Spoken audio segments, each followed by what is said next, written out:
Hello students, आज हम लोग क्लास 5 का जो सेकंड चैप्टर हम लोगों ने स्टार्ट किया था एनिमल्स लाइफ, उसको कंटिन्यू करेंगे। तो एनिमल्स लाइफ में हम लोगों ने बहुत सारी चीज़ें पढ़ी थी फर्स्ट पार्ट में। अब सेकंड पार्ट में हम लोग देखते हैं क्या टॉपिक्स है। तो फर्स्ट टॉपिक है ब्रीदिंग इन एनिमल्स, जो जानवर है वो सांस कैसे लेते हैं। तो स्टार्ट करते हैं। We know that all the animals and human beings breathe to take oxygen in. Oxygen is needed to burn the food in their bodies and release energy for whatever they do. Land animals use the oxygen in air and aquatic animals take the oxygen in water. जैसा कि हम सभी जानते हैं कि जो जितने भी जानवर हैं, जितने भी मनुष्य हैं, सब कोई सांस लेते हैं। और जब सांस लेते हैं तो कौन सा गैस लेते हैं? ऑक्सीजन गैस लेते हैं, है ना। और ऑक्सीजन हमारे बॉडी के लिए क्यों ज़रूरी है? तो हमारे बॉडी में एनर्जी प्रोड्यूस करने के लिए, ऊर्जा उत्पन्न करने के लिए ऑक्सीजन की आवश्यकता होती है, क्योंकि हमारे बॉडी में जो फूड है उसको बर्न होने के लिए ऑक्सीजन चाहिए। और जब फूड बर्न होगा तभी एनर्जी प्रोड्यूस होता है। जब भोजन जलता है, बर्न होता है, तभी एनर्जी प्रोड्यूस होता है। तो फूड को बर्न कौन करेगा? ऑक्सीजन, है ना। इसीलिए ऑक्सीजन और फूड दोनों हमारे बॉडी के लिए ज़रूरी है एनर्जी प्रोड्यूस करने के लिए। और जो लैंड एनिमल्स हैं उन्हें तो ऑक्सीजन हवा से मिल जाता है, एयर से मिल जाता है, जैसे कि हम सभी को, है ना। हम लोग एयर से ऑक्सीजन गैस टेक इन करते हैं। लेकिन जो वाटर में रहने वाले हैं, जो एक्वाटिक एनिमल्स हैं, उनको कहाँ से मिलेगा ऑक्सीजन? तो उनको वाटर में घुला हुआ ऑक्सीजन मिलता है, ठीक है। तो वो उसी को ब्रीथ करते हैं। नेक्स्ट है ऑर्गन्स फॉर ब्रीदिंग। सांस लेने के लिए कौन कौन से अंग जरूरी है? तो जैसा कि हम सभी जानते हैं कि जितने भी मैमल्स हैं, रेप्टाइल्स हैं, बर्ड्स हैं, ये लंग ब्रीदर्स है, ये फेफड़े से सांस लेते हैं, ठीक है। जो ह्यूमंस हैं वो भी फेफड़े से सांस लेते हैं। देखो यहाँ पे ह्यूमन का दिया हुआ है। ह्यूमन में 2 लंग्स होते हैं, 2 लंग्स होते हैं, 2 फेफड़े होते हैं, ठीक है। रेड रेड कलर में दिख रहा है ना, वो लंग्स हैं। और जो ह्यूमंस है वो सांस लेते हैं तो एयर जो है वो नोज़ के थ्रू कहाँ जाता है? विंड पाइप में, वायु नली में। और वो माउथ, एयर जो है वो माउथ के थ्रू भी जा सकता है। जनरली हम लोग जो है नोज़ के ही थ्रू सांस लेते हैं। तो जो एयर है वो नोज़ के थ्रू कहाँ जाएगा? वायु नली में, दैट मीन्स विंड पाइप में। और विंड पाइप से होते हुए लंग्स में जाएगा। और लंग्स को घेरे हुए जो है उसको हम लोग बोलते हैं रिब्स, है ना। लंग्स में क्या होता है कि एयर में जो ऑक्सीजन है वो चला जाता है ब्लड में, और ब्लड में जो कार्बन डाइऑक्साइड है वो आ जाता है लंग्स में। मतलब कि लंग्स के अंदर एक्सचेंज ऑफ गैसेस होता है, गैसों का आदान प्रदान होता है। कैसे होता है? ब्लड में कार्बन डाइऑक्साइड गैस होता है, तो ब्लड क्या करता है, उसके अंदर का जो कार्बन डाइऑक्साइड गैस है उसको लंग्स में छोड़ देता है, लंग्स को दे देता है। और लंग्स में जो एयर है और उसमें जो ऑक्सीजन गैस है उसको ले लेता है। और उस ऑक्सीजन गैस को लेके फिर ब्लड क्या करता है? बॉडी के हर एक पार्ट तक पहुंचा देता है, जिससे कि एनर्जी प्रोड्यूस होता है। और लंग्स में जो कार्बन डाइऑक्साइड है वो वापस नोज़ के थ्रू बॉडी से बाहर निकल जाता है। तो ये पूरा ब्रीदिंग प्रोसेस है ह्यूमंस का, रेस्पिरेटरी सिस्टम। लेकिन जो दूसरे मैमल्स जैसे कि वेल्स है, डॉल्फिन्स है, ठीक है, ये पानी के अंदर रहते हैं, एक्वाटिक एनिमल्स हैं। लेकिन सांस कैसे लेते हैं ये? तो ये भी लंग्स के ही हेल्प से सांस लेते हैं। देखा होगा तुम लोगों ने कि बीच बीच में जो वेल्स है, जो डॉल्फिन्स है, वो पानी के बाहर आते हैं। तो क्यों आते हैं? वो ब्रीदिंग के लिए ही आते हैं, ठीक है।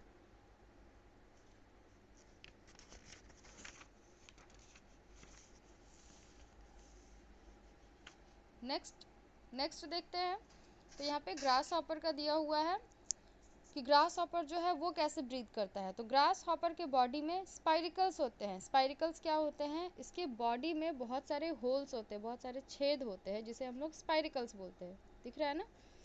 तो उन्हें हम लोग क्या बोलते हैं? स्पाइरिकल्स। और उसी स्पाइरिकल्स के द्वारा जो एयर है वो ग्रास हॉपर के बॉडी में एंटर करता है। और एंटर करने के बाद उसके बॉडी में ट्यूब्स के जैसे बने हुए होते हैं, जिसको कि हम लोग क्या बोलते हैं? ट्रैकिया बोलते हैं, है ना। तो उस ट्यूब्स के थ्रू होते हुए जो ऑक्सीजन है वो ग्रास हॉपर के, जो एयर है वो ग्रास हॉपर के बॉडी के हर एक पार्ट तक पहुंच जाता है।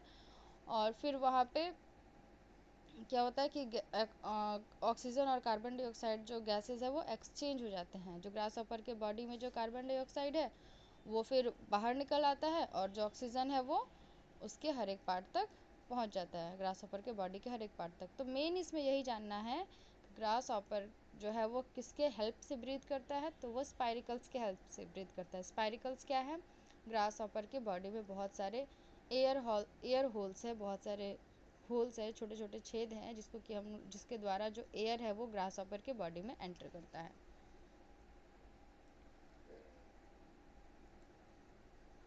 जो ग्रास हॉपर है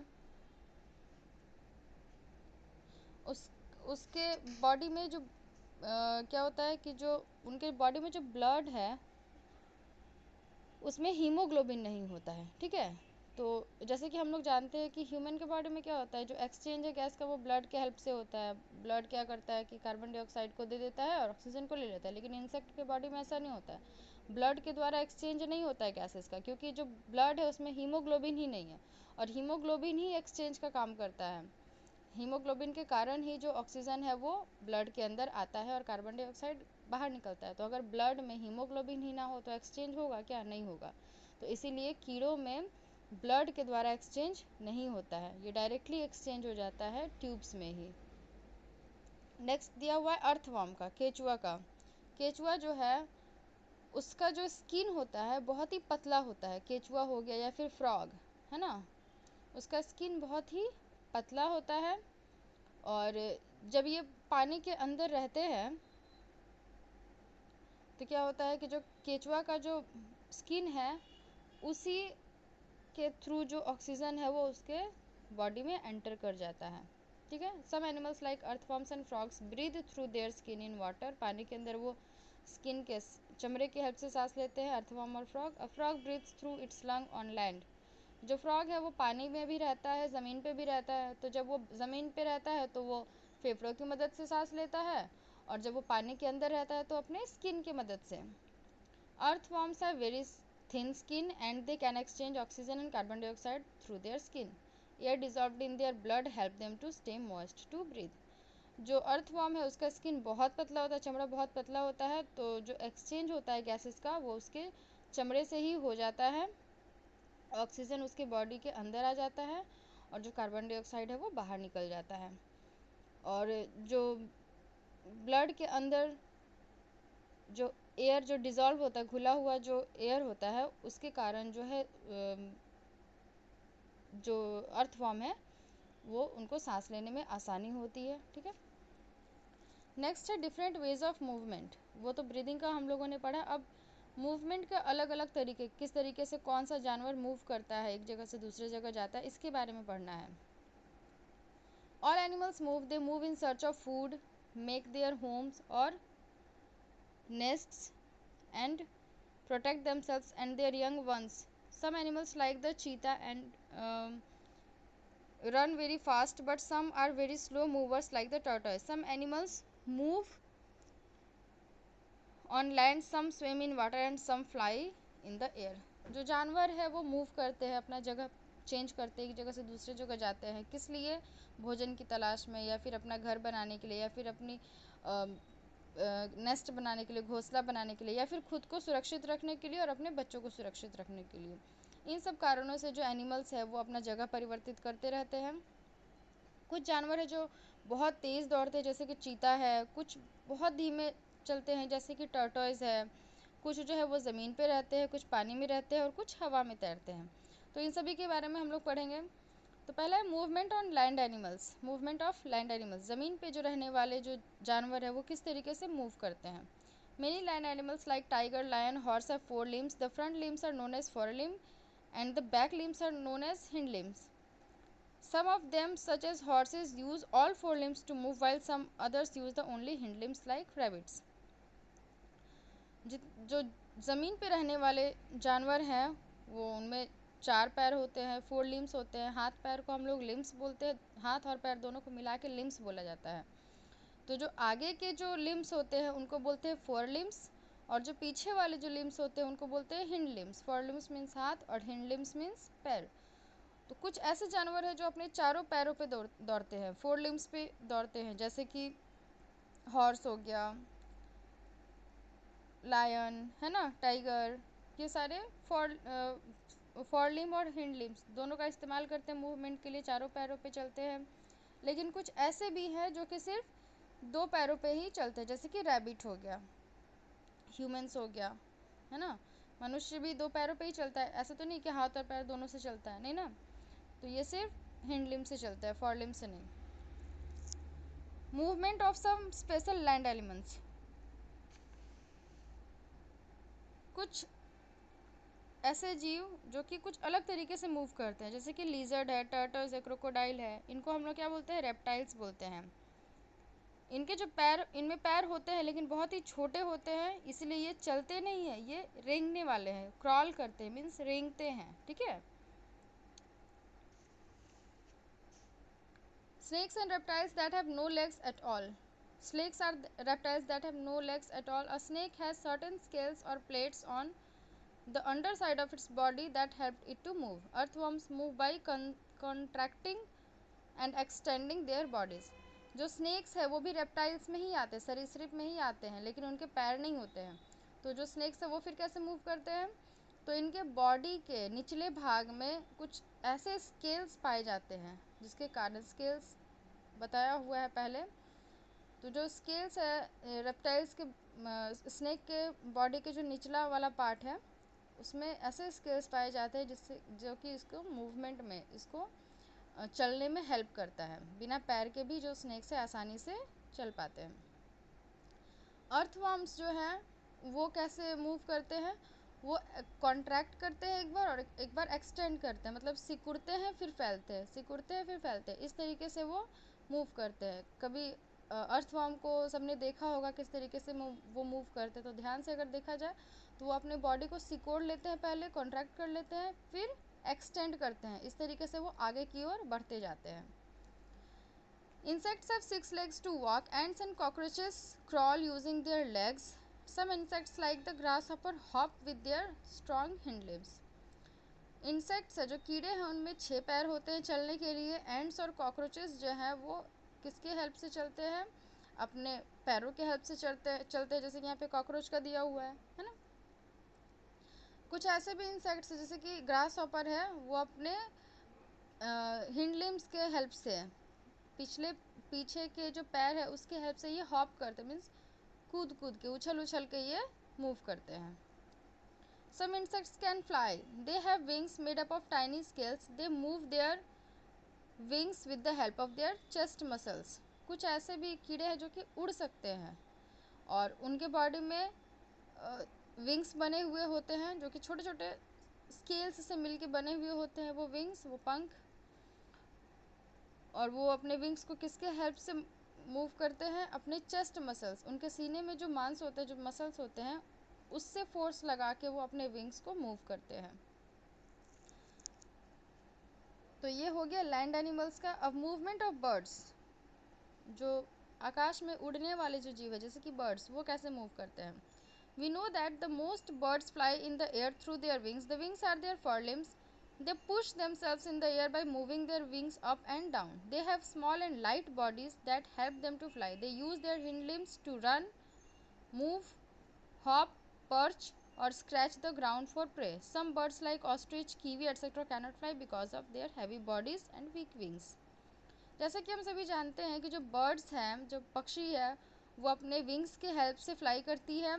जो उनके जो विंग्स है वो एक तरह के फॉरलिम्स हैं, है ना। जैसे हमारे हाथ होते हैं वैसे बर्ड्स के पंख है दोनों, और वो अपने पंख को मूव करती है और वो ऊपर या नीचे की तरफ जाती है। इनका जो बॉडी होता है वो छोटा होता है, बहुत ही लाइट, बहुत ही हल्का होता है, जिसके कारण ये आसानी से उड़ सकती है।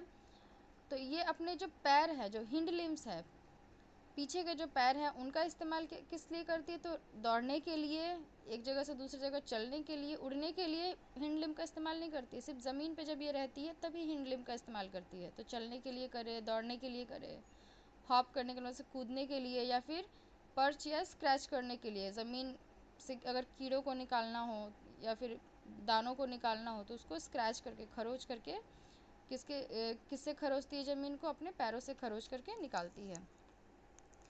लेकिन कुछ कुछ ऐसे भी बर्ड्स है जो कि उड़ नहीं सकती है। क्यों? क्योंकि उनका जो बॉडी होता है बहुत ही भारी होता है, बहुत हैवी होता है, और साथ में उनके जो पंख होते हैं वो भी बहुत ही कमज़ोर होते हैं। जैसे कि ऑस्ट्रिच है, कीवी है, ये फ्लाइटलेस बर्ड है, मतलब कि ये उड़ नहीं सकती है। नेक्स्ट है मूवमेंट ऑफ वाटर एनिमल्स। जल में रहने वाले जो जानवर है वो किस तरीके से मूव करते हैं। जैसे कि फिश, प्रॉन, फ्रॉग, टर्टल, ये सब जो है वो पानी में तैरते हैं। Fish move their body and tail from side to swim. Their fins help them in balancing, changing direction and stopping while swimming. जो फिशेस है वो मूव करती है किसके हेल्प से? फिन्स के हेल्प से। ये अपने बॉडी को जिस तरीके से बर्ड का जो स्विमिंग बर्ड जिस तरीके से तैरती है, सबने देखा है कि किस तरीके से वो तैरती है। तो वो किसके हेल्प से तैरती है? अपने पंखों के हेल्प से, अपने फिन्स के हेल्प से तैरती है, और साथ ही अपने बॉडी को बैलेंस, अपने बॉडी को संतुलित भी अपने फिन्स के हेल्प से रखती है। या फिर डायरेक्शन चेंज करना हो तो अपने पंख और अपने पूंछ की हेल्प से डायरेक्शन चेंज करती है। और अगर तैरते समय रुकना हो तो उसमें भी कौन हेल्प करते हैं? फिन्स हेल्प करते हैं।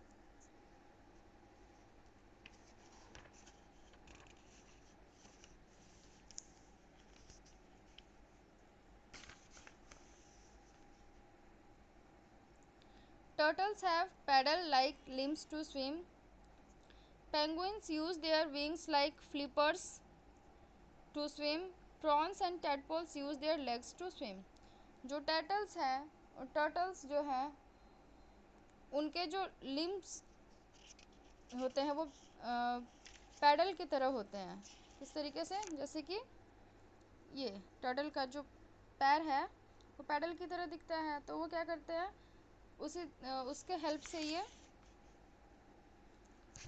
पानी के अंदर तैरते हैं। और जो पेंगुइन्स हैं उनमें पंख होते हैं, तो वो पंख के हेल्प से तैरते हैं पानी के अंदर। और जो प्रॉन्स और टैडपोल्स हैं वो अपने पैरों के हेल्प से पानी के अंदर तैरते हैं। Movement in humans. अब ह्यूमंस जो मनुष्य है वो कैसे मूव करता है? The limbs of the human beings are highly developed. We use only our legs to run or walk. Our hands are free to do other things. In fact, in time of danger, legs are used to run and hands to attack or defend. जो human being का जो limbs है वो बहुत ही ज़्यादा developed है ना, विकसित है। हम जो है दो पैरों पे चलते हैं, दौड़ते हैं, और अपने हाथों का इस्तेमाल दूसरे कामों के लिए करते हैं। और कभी कभी ऐसा भी होता है कि अगर हमारे ऊपर मुसीबत हो, डेंजर हो, तो हम पैरों का इस्तेमाल दौड़ने के लिए करते हैं और हाथों से अटैक करते हैं या फिर डिफेंड करते हैं, खुद को बचाते हैं। इस तरीके से हम अपनी रक्षा भी कर पाते हैं और खुद को बचा भी पाते हैं दौड़ के। नेक्स्ट टॉपिक है माइग्रेशन इन एनिमल्स। जो जानवर है वो माइग्रेट करते हैं, एक जगह को छोड़ के दूसरे जगह जाते हैं। क्यों जाते हैं, देखते हैं। Would you like to live in a cold place during winter? We all like to go to warmer places during winter. Similarly, some animals have cold places during winter and travel a long distance to go to warm places. Some birds travel thousands of kilometers to find warmth. This traveling is called migration. क्या कोई भी ऐसे जगह पे रहना चाहेगा जहाँ बहुत ठंड हो? अगर ठंड का दिन हो तो सब चाहेगा कि वो किसी गर्म जगह पे चला जाए। तो वैसे ही जो दूसरे जानवर हैं वो भी वैसा ही करते हैं कि जब उनके एरिया में जब ठंड शुरू होती है, विंटर जब शुरू होती है, तो उस ठंड के कारण वो कहीं मर ना जाए, तो वो मरने से बचने के लिए किसी दूसरे गर्म जगह पे चले जाते हैं। और उस गर्म जगह पे जाने के लिए बहुत ही लंबा सफ़र तय करते हैं, हज़ारों किलोमीटर तय करके वो जाते हैं दूसरे जगह पे। जैसे कि कुछ बर्ड्स है, कुछ पक्षी ऐसे हैं जो कि थाउजेंड्स किलोमीटर्स ट्रैवल करती है, हज़ारों किलोमीटर्स तक यात्रा करती है, उड़ के किसी गर्म जगह पे जाती है। और इसी ट्रैवलिंग को ही बोला जाता है माइग्रेशन, मतलब कि उड़ के किसी और जगह जाना या फिर अपना जगह परिवर्तित करना, इसको बोलते हैं migration. Migration is done by animals to search for food, to escape adverse weather and to breed. Birds like stork, Siberian cranes and mallard ducks come to India every winter. When winter is over, then they return to their native places. Migration क्यों किया जाता है? या तो भोजन की तलाश में या फिर खराब मौसम से बचने के लिए। अगर मौसम बहुत ही ख़राब है तो उससे बचने के लिए भी माइग्रेशन किया जाता है। कुछ बर्ड्स का नाम दिया है जैसे कि स्टॉर्क है, सिबेरियन क्रेन और मलाड डॉग्स। ये क्या करती हैं, उड़ के आती है हर साल इंडिया में। विंटर जब उनके जगह पे जो विंटर होता है वो होता है तो वो उड़ के आती है इंडिया में, और जैसे ही विंटर ख़त्म होता है तो वो अपने वापस अपने जगह पे चली जाती है। ठीक है।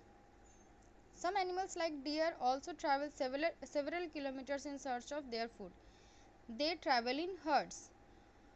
कुछ और जानवर जैसे कि जो हिरन है वो भी बहुत ज़्यादा दूरी तय करके दूसरे जगह पे जाता है भोजन की तलाश में, और ये जो है वो झुंड में जाते हैं, हर्ड में जाते हैं, सिंगल सिंगल नहीं, पूरा एक झुंड जो है इनका एक जगह से दूसरी जगह जाता है भोजन के लिए।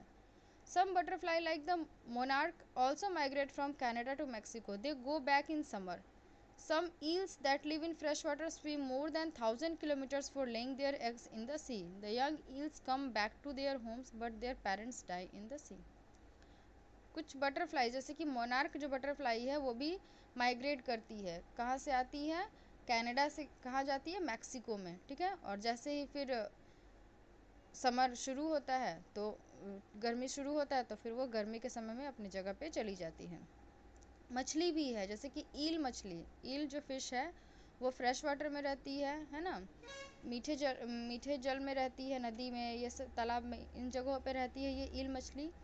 तो ये अंडे देने के लिए हज़ारों किलोमीटर दूर जाती है समुद्र में। ये अंडे कहाँ देती है, समुद्र में जाती है।